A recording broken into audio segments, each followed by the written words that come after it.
After Hours Outtake League. 3, 2, 1. Game resumed. Hello, ladies and gentlemen. Welcome to Game 2 of this Best of 5 series for the After Hours Gaming League between Storm8 and Zynga. Zynga took a 1-0 lead in game number 1. We'll see if Storm8 can bring it back. Who do we have spawning for these teams, Rifkin? Well, in the lower right corner of the map, playing for Zynga, he is the Red Zerg player, Fredo. And his opponent with the most original name in the world, none other than Storm8's Terran, playing Terran. Whoa, man. Whoa. Whoa. Well, we've kind of joked about this in past broadcasts. The last time we talked about it, I think we put a jinx on our Terrans, but we've had a lot of success from Terran players here in the After Hours Gaming League, at least for us casting. So I'm really interested to see how this will shape up. Hellbats have been nerfed pretty significantly recently. For those who don't know, this is after the most recent patch where Hellbats only take up 2 cargo slots instead of, they take up 4 cargo slots instead of 2, so that they can only put 2 Hellbats per medevac. So the use of drops has severely been limited.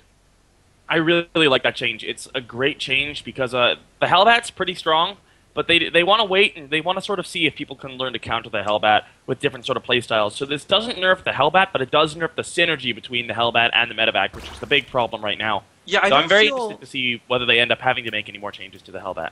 I don't feel the Hellbat itself is the problem and what needs to be changed. It's a strong unit, but it's kind of like I'm going to refer this to like earlier Wings of Liberty things where it's like once the Roach came into play, a lot of people the are like, Roach how do costs I gas, Rifkin. factory cost gas penguin? Yeah.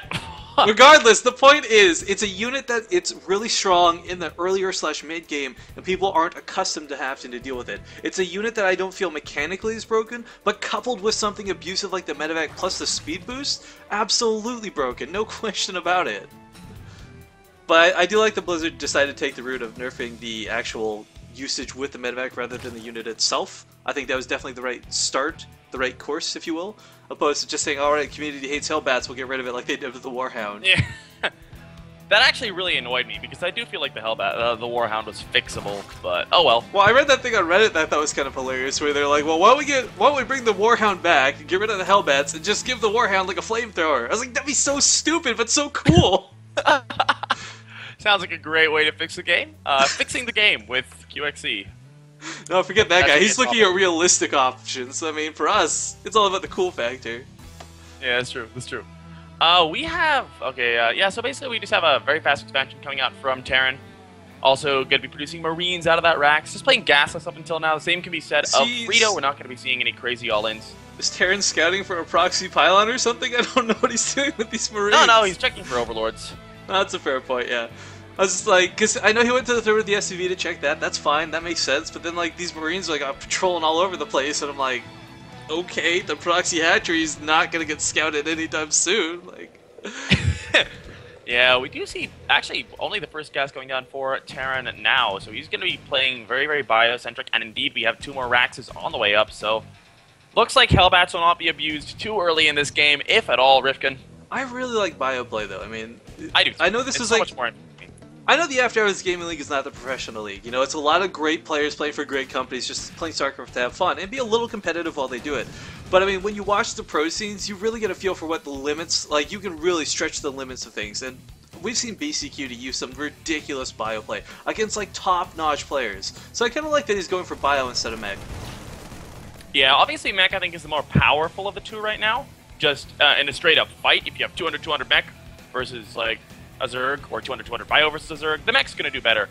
But bio just allows you to, especially if you're the stronger player, bio allows you to out-multitask your opponent very nicely. Yeah, I mean, having 3 drops go off at once where you've got like a couple Hellions run right into the natural mineral line, I mean, you can do so much with the map if you've got that control under your belt. That's one thing that hasn't changed from Wings of Liberty to Heart of the Swarm, but it's really heavily going to rely on our Terran player being able to, I guess, maintain that level of micro/macro. Yeah, we'll see exactly what he's able to do here. We do see the first factory coming down, as well as a reactor started beforehand. So this reactor may well be for a starport. We'll see. Yeah, he got the double tech labs from Marauders, I guess, but I mean, like, I would have expected Stim to at least be starting. I mean, there we go. As I said, I've got a real knack for like having things happen when I'm not talking, or when I'm talking about the opposite. It's like, oh, Stim hasn't started yet, Stim starts. Oh, players are mirroring each other, 14 Zerglings. I just can't catch a break. And one day you're gonna find a way to abuse that. And I'll be like, You're just gonna be like, I'm gonna join a tournament, and you're gonna like be casting it live, and you'll just like see me playing against like MVP, and then I'm gonna be like being destroyed, and you're just gonna say, Penguin is losing this game, and then he'll disconnect and I'll win. Well, what was it? I think it was like what, the TSO4 qualifiers, whatever you and I were casting, and every person you called out to win got knocked out like 2 seconds later. That was literally that was what we dubbed the Penguin Death Note curse. Yeah, it's just like he'd read off a name and be like, okay, well we got TLO advancing to the next, or TLO loses. Like, just what? Well, you know, caster problems. We Right. have First we have the world. Ling watching one of the towers. We have the Marines and the Marauder watching the other one. They're just staring at each other.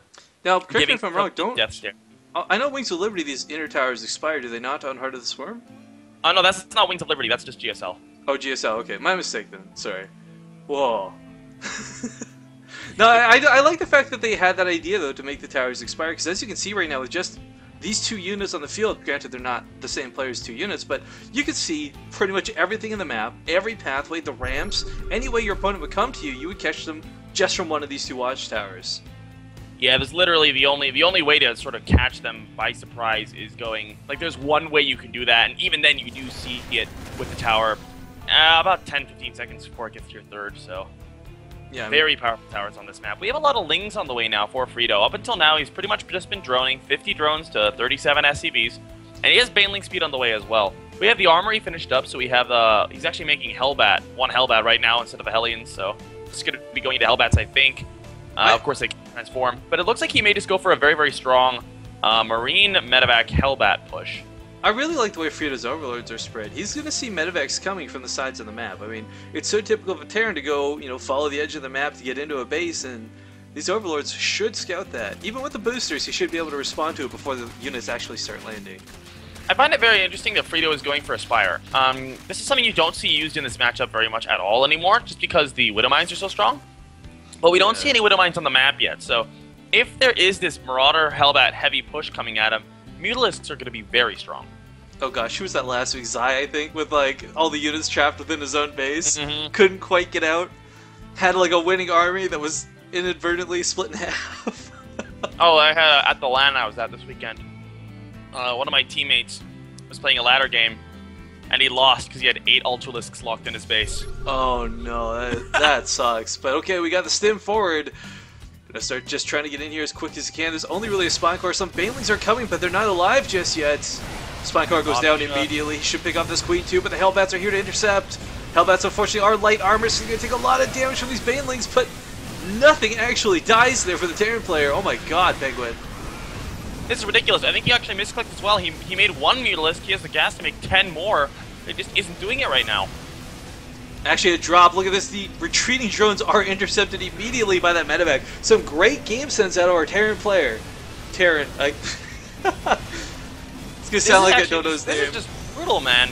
I don't know if Frito can recover from this. He's got a bunch of Mutas on the way, but there are a couple Marines in here. Looks like the Marine count's actually pretty much dead. Actually, yeah, he could absolutely recover from this because the Marines that are alive are stimmed to death right now, Penguin. But the thing I don't know. recovering this this he fight. can hold this off. The question is going to be what happens after he holds it off. Yeah. He's lost a hatchery. He's lost about 40 drones. Yeah, he's And gonna oh recover. god, there's Hellbats in the main mineral line as well. He's losing the rest of his drones, Rifkin. He's down to under 30 supply. 48, Oh god. 49. Can he get 50? Half of 100? No, the last Hellbat goes down. But yeah, I mean, he's going to recover this fight, but he lost 2.5 bases, all the drones from this. And This is brutal. I think this game's over at this point. Honestly. yeah, This is... I mean, Terran's got a bank. He's not using it right now, but if he did, this would absolutely be over. However, as much as we do want to call this over, Mutalisks are incredibly powerful, and small amounts of Marines still can't really contest them. You need a large ball of them with maybe medevac support, but I mean, 5 Marines.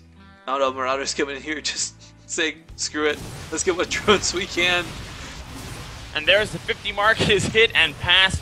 Looking at the income tab, Frito has a depressing 11 workers. Okay, he just made a bunch, but still, he's only at 16 workers.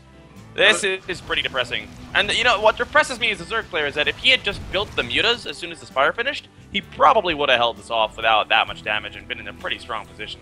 Yeah, the Baneling engage too is probably the best explosions he could have got. He hit every single one of the Hellbats, but they've got so much health, Penguin.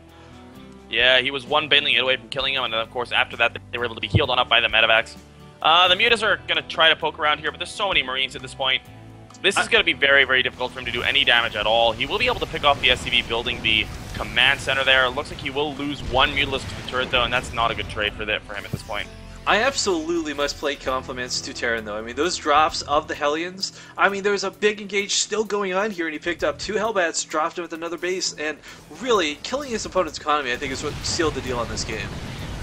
Yeah, we do see Frito still... Look at the production tab. That pretty much tells the story. I know, 2 drones, like, womp, 2 drones versus 3 Marines, 2 upgrades, combat shields, medevac, marauders, SCVs, turrets, command center. Yeah, no, this is just absolutely looking really good for our Terran player. Whereas Frito, you know, he was set up for, I think, a drop-type play, and preparing for that with the Mutalisk coming out a little bit later, but he wasn't expecting that giant push just straight down the middle, very boldly saying, alright, front gates, knock knock, you're dead. Yeah, Mutalisks are going to try to poke on in here as well. But there's only trying 4 to do a bit of of them. damage here, but yeah, I mean, he only has 4 Mutalisks up at this point, and this, yeah, he's going to lose... He's going to lose these if he's not careful. He's got 2 missile turrets, 3 missile turrets blocking the way out, loses 1 immediately to the Marines. Doing his best to micro them around, but there's just no way he can do enough damage to recover. He's making 2 Zerglings at the moment. Well, he has picked up 7 workers at this point, going for that magic number of 8. Can he get 9? We'll get 9. Let's get double digits here, Frito. No, the looks Widow like he's going to die Mine to this Widow Mine. does get 10. Okay. Double digits, but that'll be the end of the Mutalisk. And I think Terran's going to realize, alright, you know what? Forget it. I don't care about these 2 Mutalisks. They're not a threat to me whatsoever. I've got this large standing army marching across the field right now. Look at this, a supply depot. What? Because why not, Rifkin? That's a pretty good point. I mean, when you're this far ahead, you can build wherever you want. You get to be bold like that. But okay, Deathstroke coming here, Penguin. It's okay, Rifkin. He has 2 Banelings. He's a lot more making, but he has 2 Banelings. He's got a hell of a lot of Banelings on the way. That would be great if he had anything behind this. Yeah. Oh, look, he's making 17 drones. It's okay.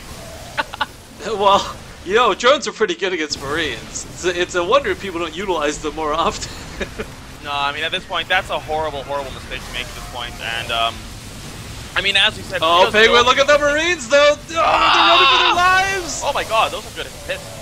Banelings do knock about half the Marines off the cliff, but, I mean, look what's left. GG is called. And, yeah, Terran playing very, very well. Frito's build, not quite matching up to it as well as I had anticipated.